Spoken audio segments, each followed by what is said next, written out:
Yo teman-teman, apa kabar? Semoga sehat selalu dan dilancarkan rezekinya. Pertama-tama saya mau memberitahu terlebih dahulu, video ini bukanlah financial advice untuk kalian.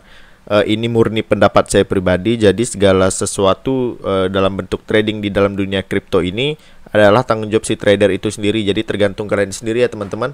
Di sini si Ripple ada berita dan juga SEC sudah mulai bergerak ke penilaian ringkasan di dalam kasusnya SEC ini. Jadi apakah di sini sudah dekat dengan akhir dari kasus ini?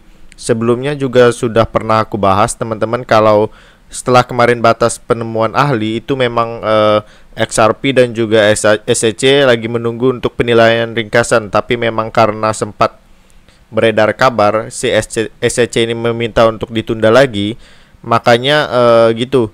Kalau ditunda lagi berarti penilaian juga bisa tertunda juga. Tapi kalau dari berita ini sepertinya kita memang sudah mendekati penilaian ringkasan, yang kalau dari pendapatnya pengacara Ripple itu penilaian ringkasan bakal ada di sekitar akhir bulan atau katakanlah di 30 Maret teman-teman. Nah, sekedar info juga, CEO dari Ripple sendiri dia itu memang sudah pandangan yang idealis banget, karena memang semenjak dipermasalahkan atau dituding menjual sekuritas yang ilegal di sini, XRP itu langsung pasang badan teman-teman untuk bisa menyangkal atau melawan tuduhan yang diberikan oleh SEC. Dimana kalau menurut dari Brad Garlinghouse, kami akan secara agresif melawan dan juga membuktikan kasus kami. Melalui kasus ini kami akan mendapatkan aturan atau regulasi yang jelas terkait dengan industri kripto di United States teman-teman, Amerika. Kalau kasusnya si Ripple ini itu bisa menentukan nasib dari kripto-kripto yang lainnya juga teman-teman, karena misalnya XRP ini bisa menang, maka kita akan memperoleh aturan yang jelas terkait dengan industri kripto ini. Tapi misal kalau XRP kalah, kita juga posisinya akan terancam juga teman-teman. Kenapa di sini aku beranggapan kalau penilaian ringkasan itu sudah akan semakin dekat dan dibantah oleh SEC?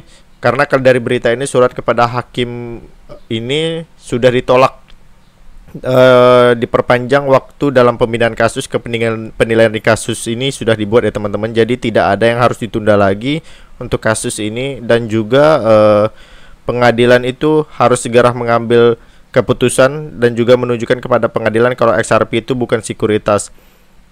Sepertinya di sini udah ada bakalan ditolak lagi teman-teman mosinya SEC. Di sini juga menurut wawancara baru ini beredar, CEO LBRE yaitu Jeremy memberikan pengungkapan teman-teman terkait gimana sih selama ini SEC beroperasi. Menurut dari si Jeremy ini, dia juga mengomentari gugatannya XRP, dan dia bilang kalau SEC ini kalau selama ini beroperasi seperti mafia teman-teman.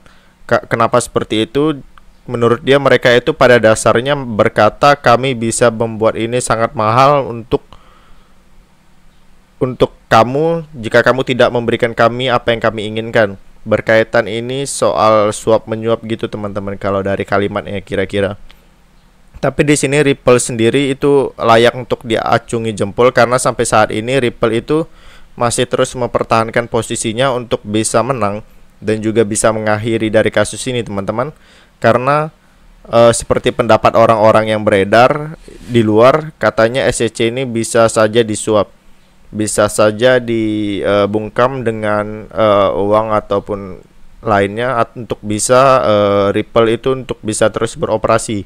Tapi ini beda hal ya dengan Ripple teman-teman. Di sini ada update terbaru terkait dengan XRP dan juga Ripple. Jadi untuk saat ini XRP itu telah ditambahkan ke salah satu multi-chain untuk bisa terhubung dengan EVM di blockchain. Jadi EVM ini adalah kepanjangan dari Ethereum Virtual Machine ya teman-teman, di mana si multi-chain itu bakal menggabungkan dan juga menghubungkan beberapa blockchain. Jadi blockchain itu selain terhubung untuk bisa transaksi, dan untuk saat ini XRP itu baru ditambahkan teman-teman. Nah, untuk XRPL sekarang itu sudah bisa diakses ya melalui blockchain lain juga. Jadi kalau misalnya kalian menggunakan blockchain Ethereum, kalian bisa langsung terhubung secara langsung menggunakan multi-chain ini gitu. Karena si multi-chain itu sudah mendapatkan dukungannya kepada XRPL, dan sebelumnya multi-chain ini dikenal sebagai AnySwap. Dia ganti nama menjadi multi-chain untuk terhubung dan juga mengirim transaksi satu sama lainnya menggunakan jembatan lintas rantainya. Nah, dengan adanya multi-chain ini, ekosistem kripto itu dinilai menjadi lebih sehat. Menurut dari Zhao Zhong, co-founder dari multi-chain, dan dia bilang hal berikut integrasi XRP untuk potensi ke sektor DeFi. Dengan masuk XRP ini ke multi-chain itu bisa penggerak teman-teman, atau bisa menjadi faktor untuk menarik pengguna baru ke dalam bentuk DeFi.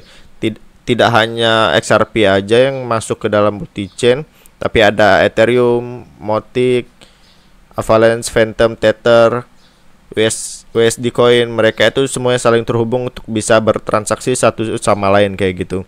Tapi di sini teman-teman ada salah satu kekurangan ya teman-teman dari penggunaan multi-chain ini, karena multi-chain itu masih rentan ya teman-teman.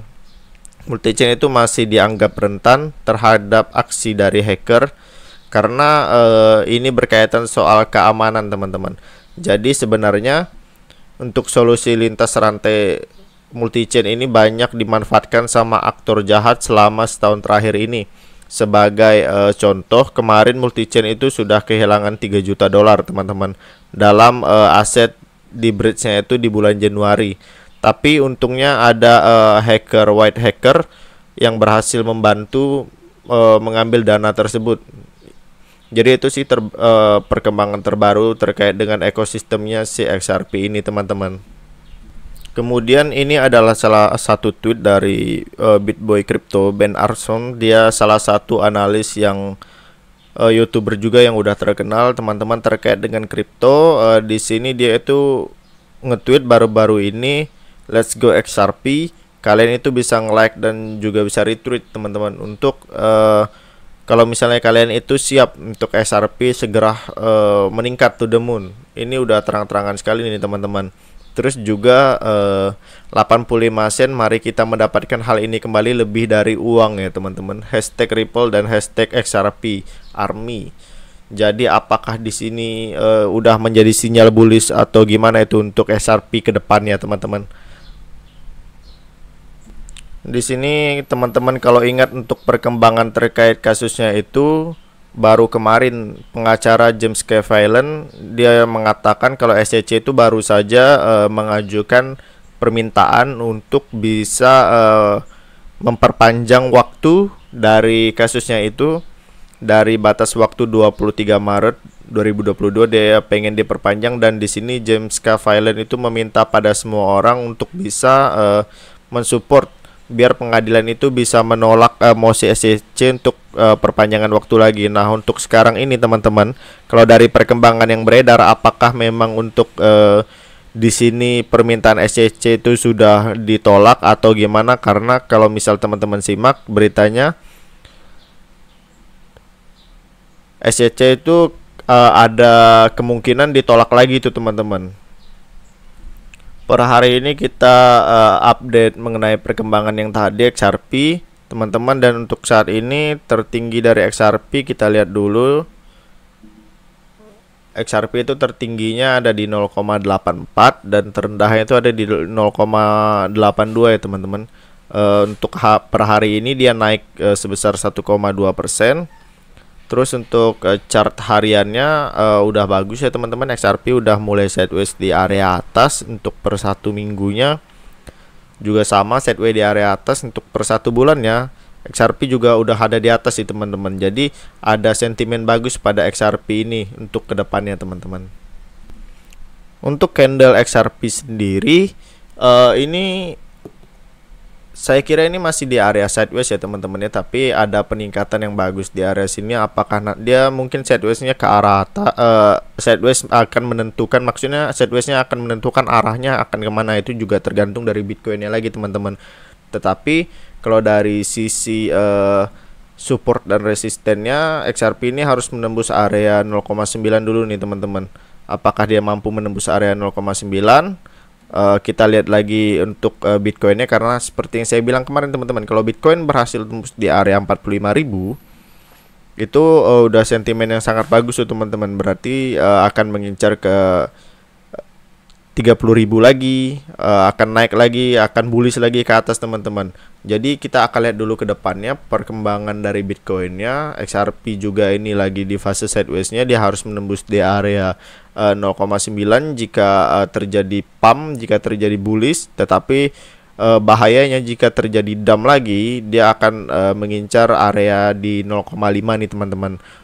Oke, begitu dulu info hari ini yang bisa saya sampaikan. Jika ada salah kata saya mohon maaf. Jika videonya bagus silahkan di like. Jika videonya tidak bagus juga silahkan di unlike ya teman-teman. Sekian dan saya ucapkan terima kasih.